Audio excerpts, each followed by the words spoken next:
Heute wird, glaube ich, ein krasser Abend. Also es regnet total, es ist kalt und ich schaue mir die Situation auf dem Berliner Straßenstich an. Ich bin mit Streetworkern unterwegs und möchte einfach rausfinden, wie geht es den Frauen, die hier stehen. Was brauchen die Frauen, wenn du jetzt Streetwork machst? Also vor allem wirklich einfach so Basic-Sachen wie ein warmes Getränk und Kondome.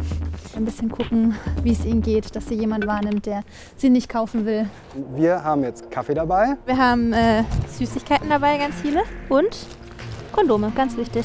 Wir machen das jetzt so, also die Kamera geht jetzt aus, weil, keine Ahnung, wir wollen da auch niemanden stören und es wäre viel zu krass, da so mit der Kamera reinzugehen. Das Kamera mache ich jetzt aus. Hallo Ladies. Hallo. Wie geht's dir? Nicht gut. Tee oder Kaffee oder? Tee. Sehr, sehr viele sind sehr jung. Was waren das gerade für Typen? Was wollten die? Jo, gratis ficken. Gratis ficken, ja, auf jeden Fall. Was sind so Momente auf dem Straßenstich, wo du sagst, boah, was kann nicht sein, was hier abgeht? Es geht gar nicht, wenn irgendwelche scheiß Typen vorbeifahren und sagen, 15 € ficken ohne alles. Oder irgendwelche Touris, die gerade frisch in Berlin sind und denken, ist mal witzig, auf den Strich zu gehen und pöbeln dann hier die Frauen an oder packen die im Vorbeigehen mal an die Brüste oder einen Schritt einfach so. Behandeln die Frauen wie freiwild. Wie lange macht ihr heute noch? Wie viele Stunden? Lange Zeit. Weiß nicht. Wisst ihr nicht? Oh, du zitterst ja. Dir ist kalt, oder? Ja. Ekliges Wetter. So, ihr Lieben, dann passt auf euch auf. Hey, komm ficken! Ciao, ciao. Wieso müssen die hier stehen? Hallo. Hallo. Hey. Ich bin Michael. Annalena, hi. Hi. Kommt rein. Wir müssen uns ranhalten. Wir machen eine Dreiviertelstunde schon auf. Deswegen, Genau. dann kommen die Ladies. Hier ist unsere unglaublich große Kleiderkammer. Halbe Stunde vor Schließung der Schicht dürfen die Frauen sich hier raussuchen, was sie wollen. Immer nur 3 Teile pro Nase.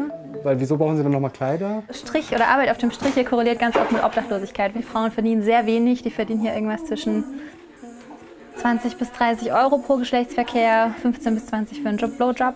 Und da bleibt nicht viel über. Wenn man noch einen Zuhälter hat und muss sowieso noch Geld abdrücken, dann bleibt sowieso fast gar nichts über. Boah, ich bin echt gespannt, was ich erlebe so auch. Ja, ich bin cool, dass du da bist. Ja, voll. Ja, ich habe das Gefühl so, ich habe ja, das ist jetzt so meine 4. Station im Endeffekt so auf meiner Reise so und das genau, ich habe so unterschiedliche Sachen schon erlebt und gehört. Ich finde, es gibt keinen besseren Eindruck von der Prostitution hier in Berlin auf der Straße, als hier einmal mit einer Kaffeekanne lang zu laufen und das zu sehen. Wenn man es sich mal wirklich anschaut und Ja, nicht darüber absolut. redet die ganze Zeit. Absolut. Wir schmieren jetzt Brote für die Frauen, weil die haben vermutlich Hunger, weil die schon den ganzen Tag unterwegs sind oder heute Abend noch bis spät frühmorgens arbeiten. Wieso machst du das eigentlich? Das ist ein herausfordernder, aber auch ein sehr schöner Job, weil hier wundervolle Charaktere auf der Straße stehen, die einfach echt Pech hatten im Leben. Einfach nur Pech. Ja. Voll. Und wo du halt wirklich, also wenn du mit den Mädels sprichst, die haben alle sowas. Die sagen dann alle, ey, ich mache das noch ein Jahr, ich versuche in einem Jahr rauszukommen, ich will unbedingt einen Kaffee haben, ich wollte eigentlich mal das machen, ich wollte eigentlich mal einfach nur Verkäuferin sein, ich will eigentlich mal irgendwann heiraten und Kinder kriegen und ich will hier nicht sein, ich gehe hier kaputt. Niemand von denen ist geboren mit dem Gedanken, okay, ich möchte unbedingt mal in Berlin auf der Kurfürstenstraße arbeiten. Ja. Jetzt ist Punkt 7:30 fast, oder? Genau, Ja. Jetzt geht's los. Ah.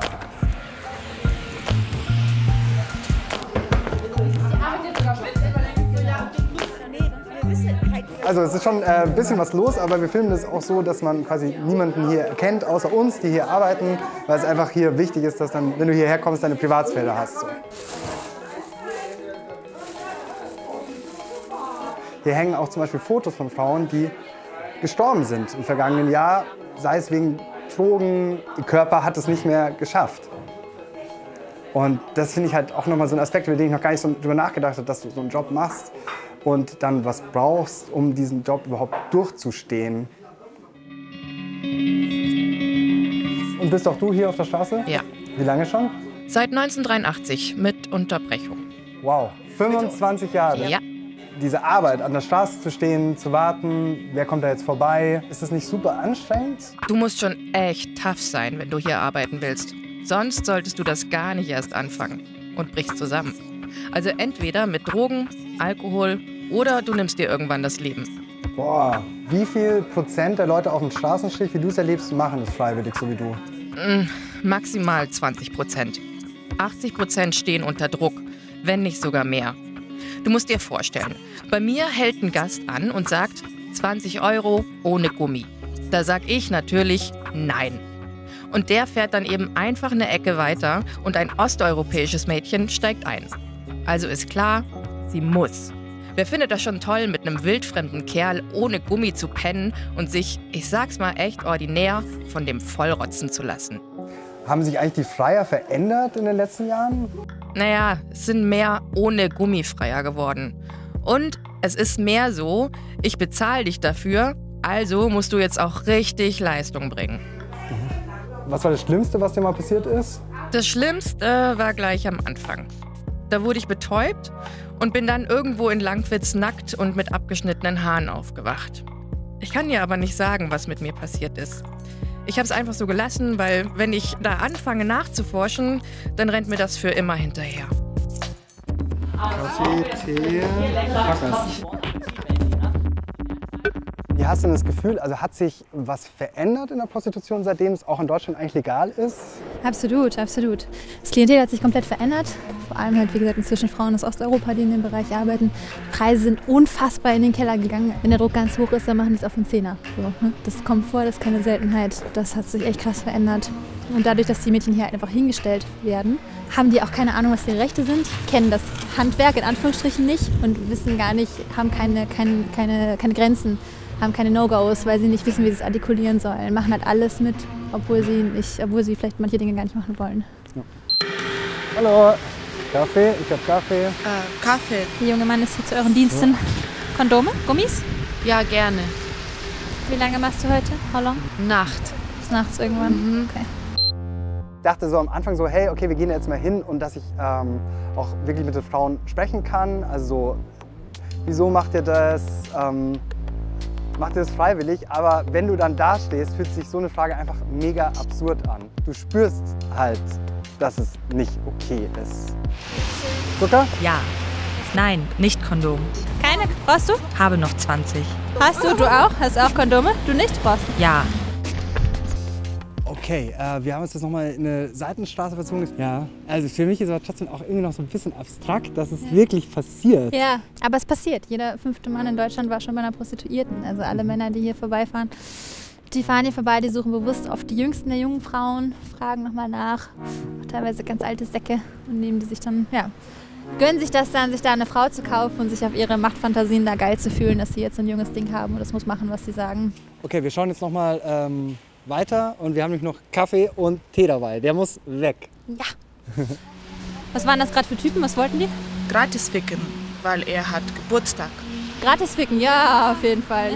Was auch krass ist, also so, wir gehen so die eine Straßenseite lang und du merkst halt so, auf der anderen Straßenseite ein bisschen versetzt, ist einfach jemand, der genau einen Blick drauf hat, also der Zuhälter, der die dann auch noch kontrolliert, was sie da machen. Wo kommt ihr her? Ungarn? Ja. Wie lange seid ihr schon hier? Eine Woche? 2 Wochen? 3 Monate Straße. Ob die wirklich 18 ist? Hä? Die wirklich 18 ist. Die da hockt, die Kleine? Ja. Ja, ist immer die Frage, ne? Die haben halt teilweise auch gefälschte Ausweise, also man weiß es nicht immer so ganz genau. Oh. Ja. Was ich auch schlimm fand, ist so, dass ich glaube, ganz viele so stempeln diese Frauen einfach ab. So als jemand, ja, die macht es halt, die ist dann halt selbst schuld, wenn sie hier landet. Aber wenn du das siehst, wie die hier sind und wieso die hier landen, dann ist es halt einfach nur ungerecht. So. Jo. Was ich gesehen habe heute, da war es auf jeden Fall für mich so, okay, das ist nicht okay so. Aber wie könnte eine Lösung aussehen? Wir persönlich befürworten das nordische Modell, wo wir halt sagen, gut, die Frauen müssen bestärkt werden, denen muss geholfen werden, durch Hilfsangebote auszusteigen und andere Dinge zu machen. Bestraft werden müssen die Freier für das, was sie tun, für ihr Tätertum. Also du sagst auch, wie die Sandra, die ich in der Folge davor getroffen habe, so, es sollte so ein Sexkaufverbot geben. Ja, genau. Aber ich tue mir halt einfach immer schwer, wenn man einfach so allgemein sagt, dass man was verbietet, weil dann ja auch gleichzeitig so mit reingeht, so okay, wenn was verboten ist, dann entstehen trotzdem illegale Strukturen. Dann Hast du so auch?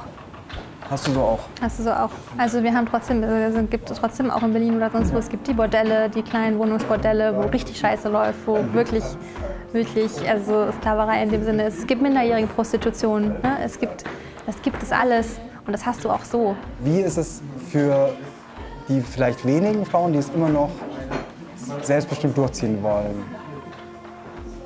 Die hätten ja dann wahrscheinlich weniger Freier, oder? Ja, absolut, ja. Das nordische Modell ist ein Rundumschlag Das nimmt natürlich auch alle Frauen mit rein, die wirklich gerne in dem Bereich arbeiten und das auch tun wollen, die selbstbestimmten Sexworkerinnen. Aber meiner Auffassung nach gibt es davon halt nicht besonders viele. Und es kann halt nicht sein, dass so ein großer Teil von anderen Frauen darunter leidet und ein weniger Teil es gerne macht. Solange wir das Konzept so haben, wie es ist halt hier in Deutschland ein unglaublich interessanter Platz für Menschenhandel, für Zwangsprostitution, für Ausbeutung. Ja. Ich sehe keine andere Lösung in dem Bereich. Ja. Was denkt ihr nach den 4 Folgen? Also, darf man für Sex bezahlen? Schreibt es mir in die Kommentare. Nächste Woche treffe ich die Orinta wieder und zwar machen wir ein Live-Q&A auf meinem YouTube-Kanal. Wenn ihr das nicht verpassen wollt, am Freitag um 16 Uhr geht's los.